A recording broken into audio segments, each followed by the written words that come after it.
দুর্গাকে দিব্যাসেন এবং চন্দ্রনাথের হাত থেকে এবার রক্ষা করবে কৌশিকী এবং মেনন। হ্যাপি ভিউয়ার্স, টি দেখা যাবে আজকের পর্বে। বিস্তারিত জানতে ভিডিওতে একটি লাইক দিয়ে পুরো ভিডিওটি দেখতে থাকুন। গল্পের শুরুতে আমরা দেখতে পাবো দিব্যাসেন বেদবসুকে বলছে, বেদবসু বড় বড় ভাষণ দিবে না, বুঝতে পেরেছেন? কৌশিকী মুখার্জিকে সরাতে না পারলে কিছুতেই কিন্তু ওই কোম্পানি দখল করা যাবে না, বুঝতে পেরেছেন? যা শুনে বেদবসু বলতে থাকে, আপনি কোনো চিন্তা করবেন না, আপনি শুধু দুর্গার ব্যবস্থা করেন আর এদিকে আমি কৌশিকীর ব্যবস্থা করছি। তখন দিব্যাসেন বলে, শুনুন, আমি কিন্তু টাকা অপত্রে দান করিনি, আমার কাছ থেকে টাকা নিয়েছেন, সেই টাকা কিন্তু আমি উসুল করতে পারি, বুঝতে পেরেছেন? আমি নাম্বার 1 হতে চাই, তা যদি না পারি না তাহলে কিন্তু আমি কাউকেই ছেড়ে দেব না। আর আপনি আমার কাছ থেকে টাকা নিয়েছেন, সেই উসুলটা যদি আপনি না করতে পারেন না তাহলে কিন্তু কৌশিকীর জায়গায় আপনাকেই সরতে হবে, বুঝতে পেরেছেন? যা শুনে বেদভূষণ অবাক হয়ে যায়। তখনই দিব্যাসেনের ফোনে একটা ফোন আসে, বলছে, হ্যাঁ 24 ঘন্টা নজর রাখো, জগদ্ধাত্রীকে আমি রেস্টুরেন্টে নিয়ে যাব আর তুমিও সেখানে যাবে, সেখানে 2জন লোক হায়ার করা আছে, ওরা সুযোগ বুঝে দুর্গাকে শ্যুট করে দিবে, লাশ পড়বে, বুঝতে পেরেছ? আর চিৎকারে লোক জড়ো হয়ে যাবে, সব কিছু প্ল্যান করা আছে। এটা বলে দিব্যাসেন ফোন রেখে দেয়। আর বেদবসু বলে, চিন্তা করবেন না, আর কৌশিকীকে আমি দেখছি। যে জগদ্ধাত্রীর জন্য আমাকে অনেক বছর জেল খাটতে হয়েছে, আমি পরিবার থেকে বঞ্চিত ছিলাম, পরিবার আমাকে কোনো বিশ্বাস করে না, আমি ফালতু হয়ে গিয়েছি, বুঝতে পেরেছেন? বেকার হয়ে গিয়েছি, অবশ্যই আমাকে প্রতিশোধটা নিতেই হবে। কৌশিকী মুখার্জিকে আমি শেষ করব। তখন বলে, হ্যাঁ শেষ করতে পারলে ভালো, না শেষ করতে পারলে আপনাকে আমি শ্যুট করব, বুঝতে পেরেছেন? আমি আপনাকে শ্যুট করে দিব। তখন বলে, হ্যাঁ আমি আপনাকে 7 দিন সময় দিলাম, এই 7 দিনের মধ্যে যদি আপনি শ্যুট করতে পারেন ভালো, তা না হলে বুঝতেই তো পারছেন। এটা বলে দিব্যাসেন মিটিমিটি হাসতে থাকে। আর তখন বেদবসু বলতে থাকে, তাই হবে, 7 দিনের মধ্যে আমি কৌশিকীকে শ্যুট করে দিব, মেরে ফেলবো কৌশিকীকে। এই বলে রাগান্বিত হয়ে বেদবসু এখান থেকে চলে যায়। আর তখন দিব্যাসেন বলতে থাকে, হ্যাঁ আপনি যদি কৌশিকীকে মেরে ফেলতে পারেন তাহলে জগদ্ধাত্রীর দুর্গাকে আমি মেরে ফেলবো, তখন সব কিছু আমার হাতের মুঠোয় আসবে, শুধু একটা মাত্র স্টেপ, তাহলে পুরো পৃথিবী আমার। এই বলে দিব্যাসেন খুব খুশি হয়ে যায়।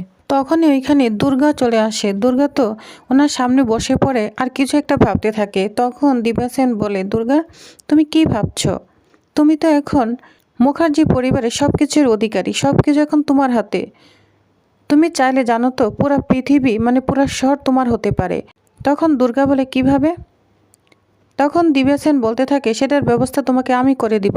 পুরো শহরের মানুষ ভোরের কাগজ খুলে শুধু তোমাদের নিউজই দেখবে, শুধু তোমার নিউজ পড়বে, তাদের একটা কৌতূহল জাগবে, গরম গরম চা আর তোমার নিউজ পেপার, এইভাবে সারা শহর তোমার নিউজ পেপার ছড়িয়ে যাবে, পুরো সাম্রাজ্যের অধিকারী তুমি হতে পারবে, সেটার ব্যবস্থা তোমাকে আমি করে দিব।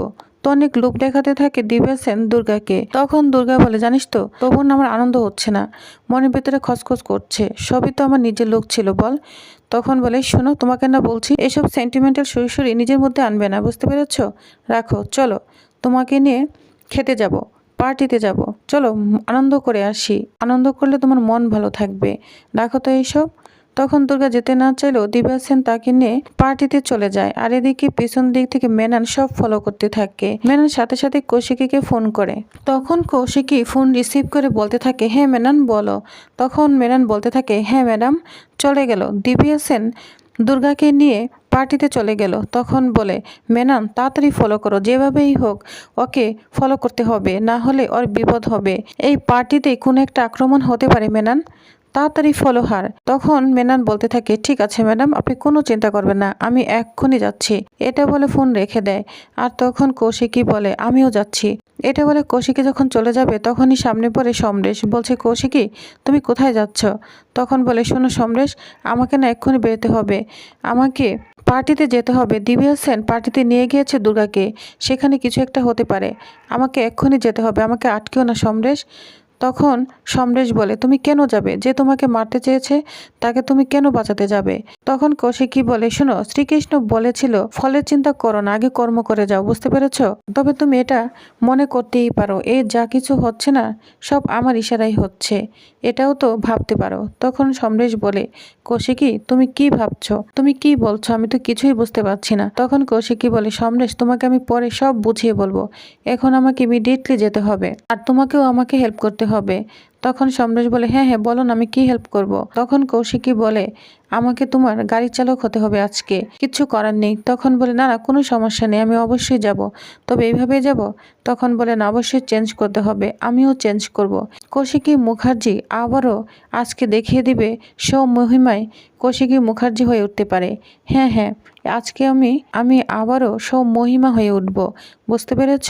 এদিকে বৈদেহীকে উৎসব বলছে মম একটা দারুণ খবর রয়েছে, আপডেট খবর, দিব্যা সেন দুর্গাকে নিয়ে পার্টিতে চলে গিয়েছে, মনে হয় ওইখানে কিছু একটা ঘটবে। তখন বৈদেহী বলে আমাদেরকে ওইখানে এক্ষুনি যেতে হবে, কারণ দিব্যা সেন একটা দাগী আসামি, এই শহরের সর্বোচ্চ নামকরা দাগী আসামি, একটা খারাপ মহিলা, খারাপ রাজনীতির সঙ্গে জড়িত রয়েছে, ওকে বিশ্বাস করা যায় না, যে কোনো সময় দুর্গাকে মেরে ফেলতে পারে, আর আমাদের দুর্গাকে বাঁচাতেই হবে। প্রীতি আমাদের দুর্গাকে বাঁচানো দরকার, আমাদের স্বার্থের জন্য হলো। তখন বলে দুর্গাকে কে মারবে, দুর্গাকে কেন মারবে? তখন কৌশিকী বলে দিদি এত কথা বলার কিন্তু সময় নেই, আমাদের তাড়াতাড়ি বের হতে হবে। তখন প্রীতি বলে উৎসব কিন্তু তুই কোথায় যাবি, কিভাবে দুর্গাকে খুঁজে বের করবি?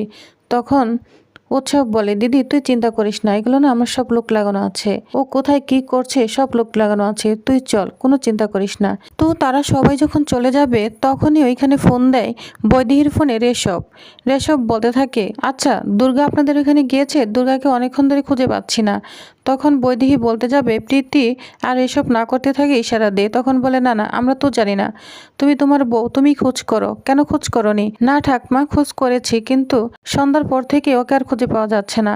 তখন বলে না না আমরা জানি না। এটা বলে বৈদেহী ফোনটা রেখে দেয়, আর ঋষভ তো খুব চিন্তিত হয়ে পড়ে দুর্গার জন্য। এদিকে তারা পার্টিতে সবাই চলে যায়, আর তখন গুঞ্জন সব ফলো করতে থাকে, তাদের সব কথা শুনেছে। তো কৌশিকীকে সাথে সাথেই ফোন দিয়ে জানিয়ে দেয়, বলছে জানো তো বদ্দি সবাই না দুর্গার খোঁজে গেল, সবাই বলছে দিব্যা সেন দুর্গাকে নিয়ে কোনো এক পার্টিতে চলে গিয়েছে, তুমি কি জানো দুর্গা কোথায় আছে? আর ঋষভও ফোন দিয়েছিল, দুর্গাকে খুঁজে পাচ্ছে না। তখন কৌশিকী বলে দুর্গা কোথায় আছে আমি জানি, চিন্তা করিস না, দুর্গার কিচ্ছু হবে না, এই কৌশিকী মুখার্জি থাকতে দুর্গার কিচ্ছু হবে না। তখন কৌশিকী ফোনটা রেখে দেয়। জগদ্ধাত্রী আড়াল থেকে গুঞ্জনের সব কথাই শুনতে পায়। তখন জগদ্ধাত্রী এসে বলে গুঞ্জন তুমি কার সঙ্গে কথা বলছিলে, বলো কার সঙ্গে কথা বলছিলে? গুঞ্জন তখন ভয়ে কিছুই বলতে চায় না। জগদ্ধাত্রী অনেক চেপে ধরে, বলছে হ্যাঁ তুমি তো বলেছিলে দুর্গার কথাই বলেছিলে, ও কোথায় পার্টিতে গিয়েছে, দিব্যা সেনের সঙ্গে বলেছিলে তো, বলো। তখনই জগদ্ধাত্রী স্বয়ম্ভু বলে চিৎকার করে ডাকে। স্বয়ম্ভু এসে বলে জগদ্ধাত্রী কি হয়েছে, তুমি এভাবে কেন ডাকছো, কি হয়েছে? তখন বলে দেখো গুঞ্জন কি জন্য বলছে দিব্যা সেন কোথায় যেন দুর্গাকে নিয়ে গিয়েছে পার্টিতে, ও ভালো করে বলছে না। তখন স্বয়ম্ভু ভালো করে দলে গুঞ্জন সবকিছুই বলে দেয়, যা শুনে স্বয়ম্ভু জগদ্ধাত্রীকে বলে তাড়াতাড়ি চলো, আমাদের ফলো করতে হবে। জগদ্ধাত্রী বলে আমি কোথায় ফলো করব, কাকে ফলো করব? তখন স্বয়ম্ভু বলে আরে কচ্ছপকে আমাদের ফলো করতে হবে। এই বলে দুজন তাড়াতাড়ি চলে যায়। তখন গুঞ্জন বলে মুখার্জি পরিবার না সবাই মারা যাবে, অন্তিম পর্যায়ে চলে এসেছে, কি যে হয় কে জানে। অন্যদিকে দিব্যা সেন দুর্গাকে নিয়ে চলে এসেছে পার্টিতে। তো পার্টিতে দুর্গা মনে হয় প্রথম আসলো, সবকিছু কেমন জানি তার অবাক লাগছে। দিব্যা সেন দুর্গাকে ভিতরে নিয়ে আসে, আর এদিকে মেনানো চলে এসেছে, সবকিছু ফলো করছে। তো দুর্গাকে নিয়ে এক জায়গায় বসে দিব্যা সেন, আর এদিকে পার্টিতে নাচ গান চলছে। তো প্রিভিয়ার্স তাহলে কি হতে চলেছে নেক্সট আকর্ষণীয় পর্বে?